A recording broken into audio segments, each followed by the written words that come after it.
في الاستديو ارحب بعايض بن عبود الناقد الرياضي. اهلا وسهلا بك عايض. موسم جديد، تطلعات كبيره عند جماهير الانديه، يقابلها يعني بطء في التحضير عند معظم الانديه، بتتعلل بالامور الماليه، ما في صفقات في كثير من الانديه. شفنا النصر فقط يعلن عن صفقه كوستا فقط. يعني واضح انه الموسم هذا على مستوى التعاقدات ما راح يكون في تعديلات كبيره، لكن على مستوى التنافسيه راح يكون في تنافس كبير. بسم الله الرحمن الرحيم. فعلا محمد، الموسم او فتره الانتقالات الصيفيه هذه تكاد تكون اقل فتره انتقالات، يعني انا شاهدتها عن نفسي في كره القدم السعوديه. طبعا الركيزه الاساسيه في هذا الموضوع دائما الانتقالات، الركيزه الاساسيه المال. متى ما توفر المال تجد يعني انتقالات تكون كبيره جدا على مستوى جميع الانديه. لكن واضح ان السنه هذه فيه ضعف في الموارد بالنسبه للانديه، وبالتالي صار عندهم مشاكل كبيره جدا في التعاقدات. يعني على سبيل المثال انت قلت لي الان نادي بحجم النصر بطل الدوري الموسم الماضي، صفقه انتقال واحده فقط، ولديه لاعبين يريد يعني يرغب في تجديد عقودهم ولكن لا يستطيع حتى الآن. هذه مشكلة وأزمة، ما أعرف يعني كيف النصر أو ما شابه. خلينا نبدأ فتحنا ملف النصر، خلينا نتكلم فيه شوي. من المسؤول عن التأخير هذا؟ من المسؤول عن الوضع المالي اللي مر فيه النصر؟ والله شوف، النصر هو وضعه المالي هو تراكمات إدارات. يعني تكلم عن إدارات، تكلم عن رأس الهرم. دائما إذا بنتكلم عن عمل إداري تكلم عن رأس الهرم، الرئيس التنفيذي.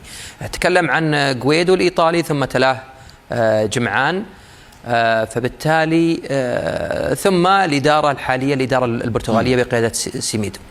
أنا من وجهة نظري اللي حاصل الآن مع الإدارة البرتغالية هو نتاج من سبقهم وليس نتاج عملهم حقيقة، لأنهم من استلموا النادي والنادي فيه مشاكل مالية واضحة. التراكمات هذه وضعت النصر تحت الرقابة المشددة. طلب منهم حلول، خطط لمعالجة المالية.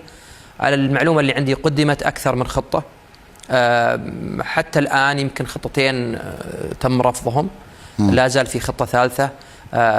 يعني ممكن تنتهي فترة الانتقالات. أيوة، هذا كان سؤالي، يلحقون قبل نهاية فترة الانتقالات؟ هذا الكلام يعني ما أعرف حقيقة، ما أعرف. والغريب كيف سمح لهم يعني إذا أنت ما وافقت كيف كوستا سمح لك بالتعاقد معه؟ صحيح. فهذه غريبة. يعني أنت كوستا سمحت له بالتعاقد معه. عبد الرحمن غريب، يعني في لاعبين محتاجين تجديد عقود. كان النجار نفس الشيء، الحارس. فبالتالي أنت الأمر أيضا مو هو واضح في الرابطة، يعني مو هو واضح في الرابطة ولا هو واضح في النصر. بس عشان نوضح الشغله، اللي هو الرقابه المشدده من جهه الرابطه ولا من جهه؟ لا، من جهه الرابطه. اي، من جهه الرابطه. طيب خلينا نروح في ظل الظروف الحاليه، النصر يقدر يدافع عن اللقب بشكل جيد هالموسم؟ لا، ما اعتقد. يعني على المعطيات اللي موجوده الان، بس عنده فريق كويس يعني مو. لا، هو شوف، عنده فريق كويس، لكن قد يكون الظروف ساعدته في الموسم الماضي، مع انه تعرض لخسائر متتاليه، لكن ظروف ساعدته في الموسم بقياده مدرب عظيم اللي هو جيسوس. اي فريق لابد لتحسينات. النصر محتاج لا يقل عن 4-5 تحسينات في الفريق حتى يستطيع ان يحافظ على لقبه. طيب خلينا نروح للمباريات اللي راح تلعب اليوم ان شاء الله في انطلاق النسخه 70 من دوري روشن. اول مباراه بنتكلم عنها اللي هي الدرعيه والاهلي، فريقين متباينين. الدرعيه صعد للمره الاولى، اما الاهلي بطل النخبه لكن مر بظروف صعبه في فتره الصيف. يعني الاهلاويين يقولون فككت الفريق. يبدو احنا فتره الصيف مكملين فيها. اغلب يعني في معاناه كبيره جدا محمد في الفرق، خاصه فرق الصندوق. نتكلم عن النصر والأهلي والاتحاد. يكاد يكون الأهلي مشابه للنصر، لم يكن أسوأ، لأن النصر على الأقل لعيبته اللي حققوا معه اللقب لا زالوا موجودين. صح. لكن الأهلي لا، الأهلي غادر مدربه، غادروا مجموعة من اللاعبين الكبار اللي لهم 3 سنوات يدافعون عن شعار الفريق. النصر الأهلي حقيقة يعني أنا أنتظر مباراة بكرة عشان أشوف وش الاهلي بيقدم هالموسم في ظل الظروف اللي تعرض لها في فتره الصيف؟ طيب شباب القادسية أيضا عندهم مواجهة كبيرة. يعني الشباب صح مو جاهز، لكن وضعه ويدخل الموسم هذا أحسن بكثير من المواسم الماضية. صحيح، نعم. الشباب وضعه أفضل، واللي وضعه أفضل بمراحل القادسية. صح. القادسية حقيقة يمشي بخطوة ثابتة صراحة، وحسب الاستراتيجية الموضوع له. يعني المتوقع من القادسية أنه الموسم هذا يكون منافس شرس جدا من وجهة نظري، لثباته وحتى التعديلات اللي موجوده عنده على مستوى اللاعبين بانتقائيه كبيره، ولسه فتره الانتقالات ما انتهت. انا اعتقد ان القادسيه لا زال بيعدل في منظومه الفريق. اضافه لذلك القادسيه عنده رغبه كبيره جدا في هالموسم انه يخطف بطوله، على الاقل كاس، يعني كاس، على الاقل الكاس. هو كان قاب قوسين او ادنى، لكن جميل. خلينا نروح ايضا الهلال بيلاقي الفيصلي، على عكس كل انديه الدوري. الفيصلي اكثر فريق سوى تعاقدات هذا الصيف، اذا ما خانتني الذاكره كاني شفت 12 تعاقد تقريبا، 11 او 12 تقريبا.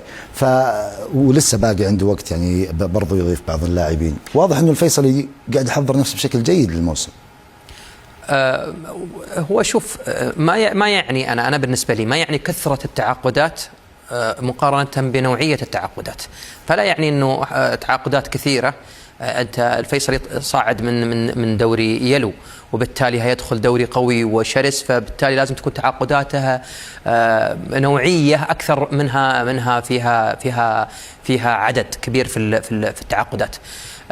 في المقابل الهلال هو الافضل على الاطلاق تحضيرا للموسم من ناحيه التعاقدات، من ناحيه المعسكر. يعني واحده من المشكلات اللي عانى منها الهلال في الموسم الماضي ايضا انه بدا الموسم بعد مشاركه تاريخيه في كاس العالم للانديه، فما كان عنده الوقت الكافي لتحضير الفريق للموسم، وبالتالي ظهر ذلك حتى في فترات كثيره من الموسم انه الفريق مو جاهز انه ينافس على اللقب.